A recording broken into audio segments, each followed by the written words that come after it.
Hello, I'm Pastor Barbara, and I want to do something a little different than I've done on YouTube before. For the last 18 months on live video, I've been teaching on Wednesday night at Bible study, and on Sunday morning, I have something called Sunday Morning Worship, Mountain Style.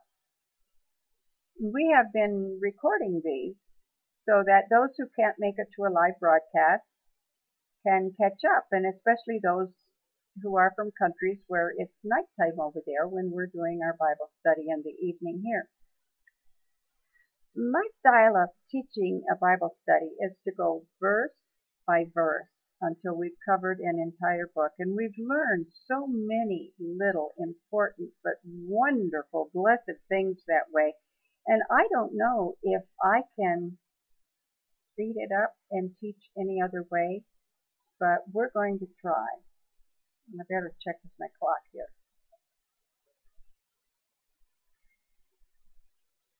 We're in the book of Exodus, and I'm not going to go verse by verse like I usually do, but you will remember that Joseph was sold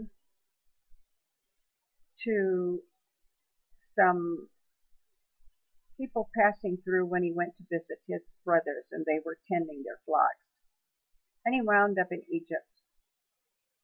And because God gave him the ability to interpret dreams, he eventually wound up as a very important person, second only to the Pharaoh.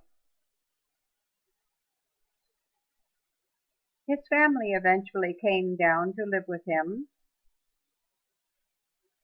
and some 70 of them came and lived in the land in Egypt called Goshen.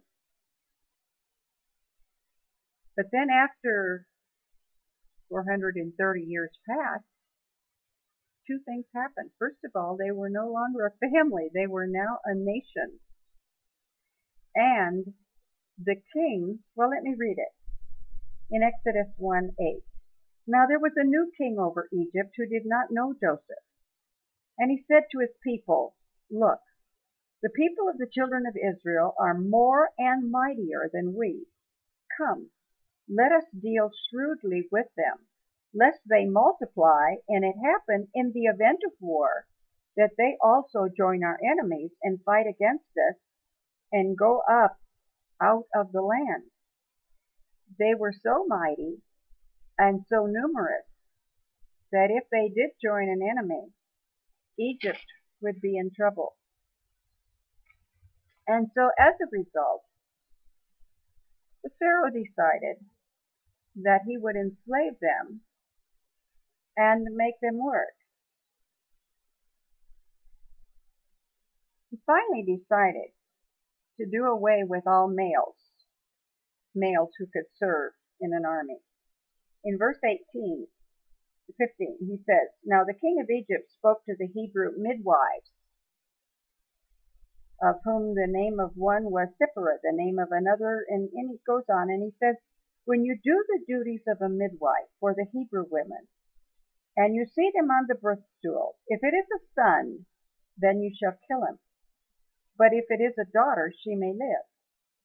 But the midwives fear God, and they didn't do as the leader of Egypt told them. And the midwives said to Pharaoh, Because the Hebrew women are not like Egyptian women, for they are lively, and they give birth before the midwives even get to them. Therefore God dealt with the midwives, and the midwives were able to make the Pharaoh, I guess, buy this story. In chapter 2, we read about the birth of Moses. Moses is one of these little Hebrew boys. He's 3 months old. He can't be hidden any longer. But he's a beautiful child, and like any other, his mother and his father were both from the tribe of Levi. And so they decided they would do something rather unusual. They had a beautiful child, and they hid him 3 months, but when they could no longer hide him, they took an ark of bulrushes made for him. made it of asphalt and pitch, and put the child in it, and laid it in the reeds by the river's bank. And while his sister stood afar off to know what would be done to him, it so happened that the daughter of the Pharaoh came to the river to bathe, and she saw this little ark floating by with a beautiful child in it.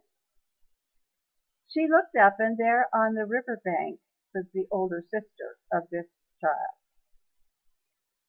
And immediately the sister said, "If you're interested in him, I perhaps can find somebody who you could pay to be a nurse for him."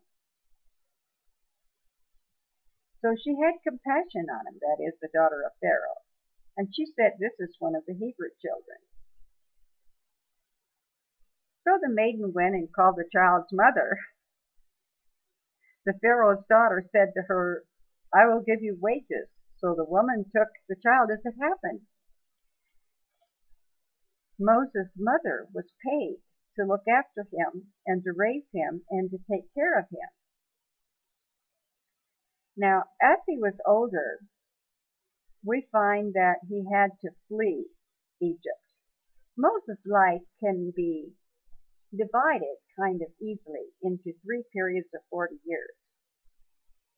He was born and lived in Egypt as the adopted son of the Pharaoh's daughter for about 40 years. Then for 40 years he goes off and he lives in the backside of the desert. And then for the last 40 years of his life, God calls him and uses him to bring the children of Israel out of Egypt and out of slavery. What happened is that Moses, as he was nearing the end of his first 40 years, noticed a fight between Egyptians and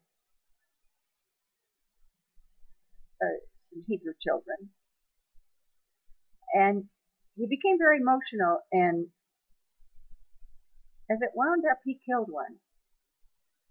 And it turned out that he was seen, and news got out. So he couldn't stay around there any longer. In chapter 2, verse 14-15 says, "So Moses feared and said, 'Surely this thing is known.' When Pharaoh heard of the matter, he sought to kill Moses, but Moses fled from the face of Pharaoh and dwelt in the land of Midian." He eventually married and had a son, and he was very happy living on the backside of the desert. But, verse 23, "It happened in the process of time that the king of Egypt died." So now this king has died. "Then the children of Israel groaned because of the bondage, and they cried out. Their cry came up to God because God remembered his covenant with Abraham, Isaac, and Jacob. And God looked unto the children of Israel, and God acknowledged them." We'll go on to study the rest in future videos. This is the conclusion of video number 1. Until the next video, God bless.